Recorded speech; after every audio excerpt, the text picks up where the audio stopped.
Inovasi, jumpa bersama saya Yosifah Trianti dari Badan Litbang Provinsi Sumatera Selatan dalam acara One Day One Innovation. Satu hari, satu inovasi. Tiada hari tanpa inovasi. Pemirsa, saat ini inovasi menjadi suatu keharusan. Dunia terus berubah, maka kita harus adaptif dan inovatif. Untuk menginspirasi, kami hadir dengan para inovator hebat dengan inovasi-inovasinya dalam acara One Day One Innovation. Sahabat inovasi, sampai saat ini pandemi COVID-19 masih menjadi masih betah ya mengusik dunia kehidupan kita. Pandemi COVID-19 mengharuskan kita untuk melakukan social distancing dalam berbagai aktivitas, termasuk dalam proses belajar mengajar. Nah, sejak pandemi COVID-19 hadir di negara kita, pemerintah dengan cepat langsung melakukan kebijakan untuk agar terus proses belajar mengajar ini berlangsung, yaitu dengan melakukan kebijakan sistem belajar secara daring, yaitu dalam jaringan. Nah, di mana guru dan anak muridnya itu melakukan proses belajar mengajar dari rumah dengan menggunakan dawai. Nah, namun hal ini tidak sepenuhnya dapat dilakukan oleh guru dan murid yang berada di daerah-daerah terpencil. Masalah utamanya adalah sinyal dan tentunya HP yang belum tentu mereka miliki. Nah, melihat fenomena ini tentunya ini saja menjadi sebuah tantangan tersendiri bagi para guru untuk melakukan suatu inovasi agar kebutuhan murid-murid mereka dapat terpenuhi. Nah, sehubungan dengan itu, dengan hal tersebut pada saat ini di podcast kita telah hadir seorang guru inovatif dari SD Negeri 35 Rantau Bayur, yaitu Bapak Suprihatin MPD. Baik, langsung saja kita sapa guru inovatif kita hari ini, yaitu Bapak Suprihatin MPD ya. Iya. Apa kabar Pak? Alhamdulillah sehat luar biasa. Allahu Akbar. Iya, Allahu Akbar. Meskipun pandemi kita nggak luput ya Pak ya, itu tetap harus dijaga kesehatan. Apalagi peran Bapak sebagai guru sangat berarti sekali ya. Saya panggilnya apa nih? Oh, boleh Pak Pri, biasanya saya dipanggil Pak Pri. Pak Pri aja ya, jadi lebih enak ya Pak ya. Oke, nah sehubungan dengan inovasi ya Pak ya, inovasi yang Bapak ciptakan tentunya berhubungan dengan peran Bapak sebagai guru, dan tentunya ini menjadi solusi bagi sistem pembelajaran di masa pandemi ini. Nah, bisa diceritakan inovasinya ini seperti apa ya Pak? Baiklah, kalau ditanya inovasi saya itu adalah penanaman sikap ekoliterasi. Jadi di masa pandemik ini pembelajarannya itu dilakukan dengan cara luring. Kalau biasanya daring, karena keterbatasan segala sesuatunya, jadi harus mengambil luring luar jaringan dengan cara guling. Guling itu adalah kependekan dari guru keliling. Jadi mobile teacher, di mana saya harus berkeliling ke semua siswa saya dari satu rumah ke rumah yang lainnya dengan berbasis pembelajaran ekoliterasi. Oh, jadi Bapak mendatangi murid-murid Bapak ke rumah-rumah. Berapa banyak murid-muridnya Pak? Kalau untuk yang di awal saya mengadakan model pembelajaran ini dulu 13 siswa. 13 siswa itu dari berapa siswa? 13, iya, kelas 6 itu jumlahnya ya? 13 siswa. Tapi kalau tahun ini 20 siswa. Oh, jadi bertambah? Bertambah. Karena yang kelas 5 sudah naik kelas 6. Nah, tapi kalau pembelajaran yang inovasi ini sebenarnya di tahun awal-awal COVID. Ya, awal-awal COVID itu sudah diterapkan. Inovasi yang Bapak ciptakan ini menarik ya Pak ya. Nah, kok muncul ide mau melakukan inovasi ini awalnya seperti apa Pak? Ya, jadi yang melatar belakangi saya akhirnya mengambil inovasi ini, itu yang pertama tadi sudah kita ketahui bahwa wabah COVID ini nggak selesai-selesai. Jadi akhirnya kalau pembelajaran dilaksanakan dengan daring, terkendala dengan pengadaan HP Benar. yang orang tua mungkin tidak mampu, ditambah lagi untuk kuota internetnya, dan yang terpenting lagi memang akses sinyal internet sana tidak ada gitu. Jadi akhirnya saya ngajak teman-teman, yuk kita keliling aja sih yuk, karena kita punya beban moral, beban mental, bagaimana sih tanggung jawab kita itu ke siswa, ke orang tua, karena mohon maaf ya, kita sudah digaji gitu kan, sudah digaji. Jadi itu akhirnya melatar belakangi saya, yuk keliling gitu kan dengan teman-teman. Nah kemudian yang kedua, kalau boleh saya cerita, sebenarnya saya ini kan mengajarnya di daerah terpencil Bu, sekitar 12-13 km dari jalan Palembang Jambi masuk ke dalam, berkebunan karet. Kalau hujan jalannya licin, jadi kalau bahasa sana nyampah atau jatuh itu udah biasa. Jadi banyak pakaian Pak, ya? pakaian kotor semua basah gitu. Pulang ya, sang istri kadang kan, ya jatuh lagi ya, kadang sering begitu. Nah, kemudian kondisi di sana, pola pikir dan pola asuh orang tua itu mengkhawatirkan dalam segi kecerdasan ekologisnya. Bagaimana peduli lingkungannya? Karena di sana itu rata-rata masyarakat atau penduduk di sana itu memelihara sapi, dan sapinya itu diliarkan, artinya itu dibiarkan berhari-hari tidak pulang karena tidak ada kandang, dan akhirnya itu mengotori lingkungan di jalan raya, kemudian di jalan desa, maksudnya di jalan desa, di lapangan sekolah, di teras sekolah, bahkan sampai pernah itu di ruang kelas dan kantor. Jadi sampai jadi segitu liarnya Pak ya?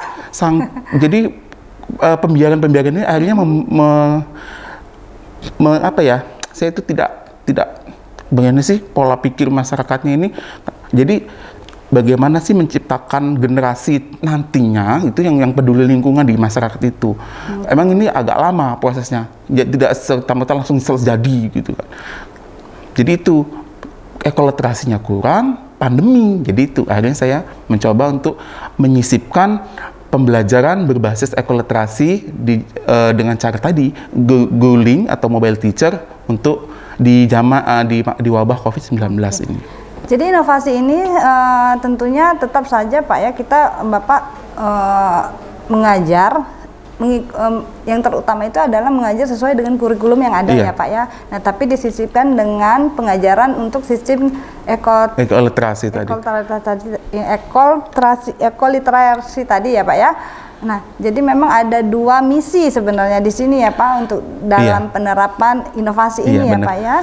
Nah, dalam penciptaan inovasi ini sendiri Pak, apakah ada kesulitan dan seperti apa tantangannya? Kalau bicara tantangan, kesulitan, saya rasa semua pasti ada ya. Kalau kesulitannya itu ya mungkin saya sebagai guru yang biasanya ngajar enak ya Bu, di kelas saya menjelaskan dengan berbagai model dan sebagainya, akhirnya saya terkendala karena tadi kita harus berkeliling satu-satu ke rumah. Secara tidak langsung akhirnya waktu tidak efektif, ya kan? Kita buang waktu yang walaupun sih jarak rumahnya mereka nggak terlalu jauh-jauh karena topografi di masyarakat itu rumahnya memusat, jadi tidak terpencar-pencar. Namun kesulitan yang lain ada, kadang beberapa orang tua itu responnya ada yang mungkin ini apa sih gitu kan. Nah itu kadang kita jadi agak sedikit kecil hati ketika ada orang tua yang kurang menerima. Tapi sih secara keseluruhan orang tua itu lebih suka, karena memang mau nggak mau memang harus begini. Daripada kata orang tua, daripada saya harus beli kuota, harus beliin HP anak dan sebagainya, ya sudah terima kasih malah gitu kan. Dan juga Bapak sebagai guru bisa langsung mengeksekusi ya kalau memang ada kendala di pada saat proses belajar. Mungkin ya, itu Pak, sih lebih ke waktu dengan agak repot sih jadinya, lebih gitu repot. Ya. Jadi karena harus berkeliling. Mulainya dari jam berapa sampai jam berapa Pak untuk sampai selesai anak-anak semua tuh bisa mendapatkan pelajaran? Itu awal-awal tuh setiap hari mereka mendapatkan porsi yang sama. Artinya begini, ketika saya membuat konsep pembelajaran melalui sintak tadi ya, sintak Guling, itu dari persiapan, kemudian saya sudah estimasi untuk anak ini saya memerlukan waktu berapa menit gitu kan. Nah, kemudian saya harus berpindah. Nah, sebelumnya memang sudah saya beri jadwal. Saya beri jadwal itu melihat kondisi letak rumah. Jadi biar saya tidak terlalu montang-manting sana ke sini, jadi saya cari yang paling dekat dulu dan dengan siapa, jadi belakangan semua. Jadi Iris begini. Jadi balik ke sekolah lagi. Itu mengefektifkan waktu. Jadi itu. Jadi satu anak tuh sekitar dapat setengah 15 sampai 20 menit. Oh, cukup singkat ya Pak Iya. ya? Karena kan di sana kita memberikan sedikit materi tentang tema yang akan kita pelajari. Saya beri tugas seperti yang ekoliterasi ini. Kebetulan di tema 1 itu makhluk hidup. Jadi mereka itu ada yang cara berkembang biak dengan tunas, dengan rizoma dan sebagainya. Jadi siswa itu sudah langsung, kamu silakan besok tugasnya menanam bawang putih. Besok amati jahe dan sebagainya. Jadi sudah ada tugas masing-masing. Jadi sesuai dengan tema, tapi ekoliterasinya tetap masuk tadi. Cinta tumbuhan itu termasuk ekoliterasi. Iya, benar. Jadi sepelenya, nggak hal sepele, mencintai tumbuhan, menyiram saja itu udah ekoliterasi. Oh iya, benar-benar Pak. Nah, jadi dengan 15 menit itu sudah cukup, apakah itu sudah cukup efektif Pak untuk pembelajaran? Kalau dikatakan efektif, dirasa masih sangat kurang efektif. Kenapa? Tadi lagi-lagi COVID. Jadi akhirnya ya daripada sama sekali tidak begitu kan. Karena posisinya itu kita ini sekarang sedang wabah. Jadi mungkin 15 sampai 20 menit itu memang dirasa sangat kurang, tapi insya Allah sih 15 sampai 20 menit ini saya kasih materi-materi yang sudah dipadatkan. Yang saya rasa nanti siswa itu bakal lebih ke life skill-nya, artinya itu kecakapan hidupnya. Jadi bagaimana sih ternyata walaupun itu membantu orang tua mungkin menyapu, membersihkan halaman yang ada kotoran sapi, terus pupuk dari pupuk kandang sapi itu jadikan untuk pupuk bunga kotoran sapi tadi. Jadi tetap saya kaitkan dengan ekoliterasi. Jadi ada yang nanti saya suruh dia itu memiliki apotek hidup dan sebagainya. Nah itu. Oh, jadi memang disisipkan ya Pak ya pembelajaran sikap berbasis ekoliterasi tadi.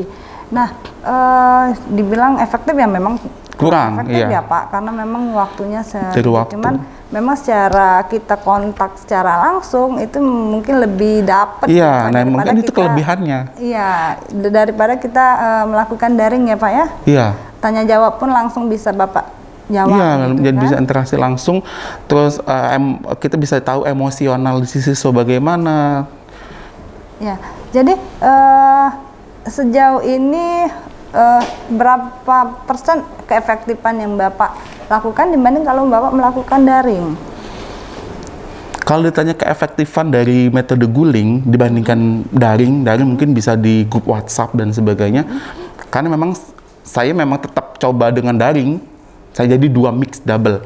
Ketika saya tidak berkenan hadir di sekolah, saya tetap menggunakan WhatsApp yang hanya mungkin dari 13 siswa itu hanya 6 siswa ya, paling 7 siswa yang bisa. Dan ketika diberi tugas juga ada ini. Jadi efektifnya tetap lebih efektif guling dibanding daring. Gitu ya. Jadi bisa dikatakan kalau dari 100% ya sekitar 72 sampai 75%. Jadi memang lebih efektif kalau kita Bapak guling ya. Iya. Guling artinya Bapak keliling menemui mahasiswa ya. Iya. Walaupun secara waktu cuman 15 menit. Jadi 15 menit kalau untuk sampai 13 siswa itu apalagi sekarang 20 siswa. Tapi kalau yang sekarang 20 siswa itu saya bentuk kelompok-kelompok kecil. Jadi biar lebih efektif. Oke. Nah, kalau sejauh ini apa manfaat yang Bapak rasakan dari penerapan inovasi ini khususnya ke anak-anak murid gitu kan? Manfaatnya banyak sekali sih. Yang pertama ya, jadi kedekatan saya dengan orang tua dan siswa itu semakin erat. Bagaimana? Ketika saya sudah datang, saya mohon izin, Pak, Bu, saya akan mengajak anak Ibu langsung di rumah ini, berkenan tidak? Itu sudah ada satu kontak dengan orang tua. Jadi kedekatan kita dengan orang tua sudah mulai, dibanding dulu ketika belum ada COVID, itu kan siswa datang ke sekolah, kita beri pelajaran, kita beri tugas sebagainya, mereka pulang. Kita tidak tahu kondisinya. Ya, kita hanya tahu sama anak muridnya aja ya Pak ya? Iya, hanya tahu dengan muridnya saja, tanpa mengetahui bagaimana sih latar belakang siswa di rumah, bagaimana kehidupan orang tuanya, kehidupan perekonomiannya, dan manfaat yang lain Bu. Satu waktu saya itu mendatangi siswa saya bernama Melati. Melati ini memiliki 2 adik kembar, tapi adik kembar yang satunya itu mengalami tumor di bagian pipi. Sampai sekarang masih ada. Itu foto juga kemarin sempat. Kemudian saya bagaimana ya? Kaget, terenyuh, karena kalau saya tidak datang, saya tidak tahu kondisinya. Jadi kemudian secara tidak langsung saya punya keinginan, saya upload di Facebook. Dan respon teman-teman itu ternyata wah gitu. Bahkan saya ada yang sampai transfer ke saya untuk tolong sampaikan ke itu yang si keluarga ya? Ke keluarganya. Bahkan ada sampai ke dinas sosial. Ada yang sampai menyampaikan ke dinas, ada kawan Facebook yang ke dinas sosial aja, saya tidak punya link, biar saya bantu. Nah, didatangi. Jadi ada bantuan, tapi sampai sekarang masih karena memang kondisi masih bayi, belum bisa dioperasi. Dia alasannya begitu ketika saya tanya kemarin. Oh gitu. Jadi ternyata Pak, penerapan inovasi ini ternyata tidak hanya sebagai suatu pembelajaran ya, tapi juga bisa melakukan kegiatan sosial ya Pak ya. Jadi empati tadi kan sasaran saya empati kepada makhluk hidupnya itu tumbuhan dan hewan, ekoloterasi. Ternyata ada juga makhluk hidup sama. Jadi teman-teman Melati itu yang kelas saya itu berempati juga, mengumpulkan beberapa ya untuk susu si bayi. Kemudian kepala sekolah yang tadinya mungkin nggak tahu bantu juga teman-teman guru. Jadi manfaatnya ternyata besar juga tanpa disengaja begitu. Ya, jadi itulah lebih bermanfaat kalau kita. Iya, manfaat yang lain juga kalau bisa saya tambahkan. Jadi siswa itu sebenarnya semakin intensif. Kenapa? Karena kita satu-satu. Kalau biasanya kan 15 atau sampai 20 orang itu satu guru. Kita satu-satu, mengajar satu-satu. Jadi tadi sebenarnya efektif juga sih ketika kita itu 15-20 menit itu karena satu siswa gitu kan. Iya. Oke, Pak, dalam penerapan inovasi ini apakah masih ada kekurangannya dan mungkin ada rencana ke depan yang mau untuk penyempurnaan inovasi ini sendiri? Iya. Kalau ditanya kekurangan dari inovasi metode guling ini, sudah barang tentu masih banyak ya. Tapi yang lebih terlihat itu ya tadi keefektifan di waktu, kemudian guru lebih repot. Jadi bagaimana cara menyikapinya. Kemudian sekarang saya membuatnya kelompok-kelompok kecil. Karena sekarang 20 Bu, lumayan juga kan, 20 sehari keliling 15-20 menit. Nah, capek karena memang saya nggak pakai motor kalah. Iya, karena motor itu lebih repot lebih repot. Karena sebenarnya kan rumah mereka itu kan turun naik banyak. Itu tadi lah. Kemudian kekurangannya mungkin ini kalau dikaitkan dengan ekoloterasi mungkin tidak sama. Mungkin nanti kalau dipakai di sekolah lain atau di tempat lain mungkin akan berbeda. Jadi itu kekurangannya. Kemudian kekurangan lain, guling ini belum baku, artinya itu karena di zaman COVID jadi bisa diterapkan. Mungkin kalau nanti ketika artinya sementara waktu ya, nanti ketika sudah COVID ini sudah insya Allah sudah tidak ada lagi, cepat berlalu ya Pak. Ya guling ini mungkin tidak dipakai, kan karena artinya itu tidak baku begitu. Iya. Mungkin itu. Iya, walaupun akhirnya sih pengen ini akhir Bu nanti insya Allah inovasi ini jadi sebuah buku. Di dalamnya cerita-cerita saya ketika saya tuh dari awal sampai selesai di masa COVID ini, ada suka duka, ada hal-hal unik. Ya. Jadi bisa ceritakan di buku itu. Iya, jadi pengalaman Bapak ini sudah mau dibukukan ya Pak ya? Insya Allah ini akan menjadi sebuah buku. Ya. Sudah separuh jalan. Apakah ada pesan buat sahabat inovasi, khususnya para guru yang ingin disampaikan? Iya, pesan untuk semua guru yang ada di Indonesia, dimanapun inovator berada, di masa COVID-19 ini saya rasa tidak ada kata kita untuk malas tetap mengajar, karena kita memiliki beban moral. Kita sebagai guru ini adalah satu contoh ya, teladan bagi profesi-profesi yang lainnya. Jadi kalau kita punya empati, punya kepedulian dengan sesama, saya rasa tadi sikap ekoloterasi, sikap empati terhadap makhluk hidup, baik itu tumbuhan, hewan, dan manusia, secara tidak langsung akan timbul. Ya. Baik, Pak Pri, Terima kasih sudah hadir Ya, di acara sama-sama. One Day One Innovation hari ini. Semoga apa yang Bapak sampaikan hari ini menjadi inspirasi bagi semua sahabat inovasi, khususnya para guru nih yang satu profesi dengan Pak Pri. Nah, ini mungkin bisa diterapkan di sekolah-sekolah yang Bapak ini ya, yang mengajar di sana ya. Nah, baik sahabat inovasi, itulah perbincangan kita hari ini bersama narasumber kita. Semoga bermanfaat bagi kita semua dan tentunya menginspirasi kita untuk berinovasi tentunya dengan jurus 4S kita. Setiap orang adalah inovator, setiap masalah peluang inovasi, setiap solusi harus sinergi, setiap inovasi harus konkret hasilnya. Demikianlah, sampai berjumpa lagi di acara One Day One Innovation berikutnya. Salam inovasi.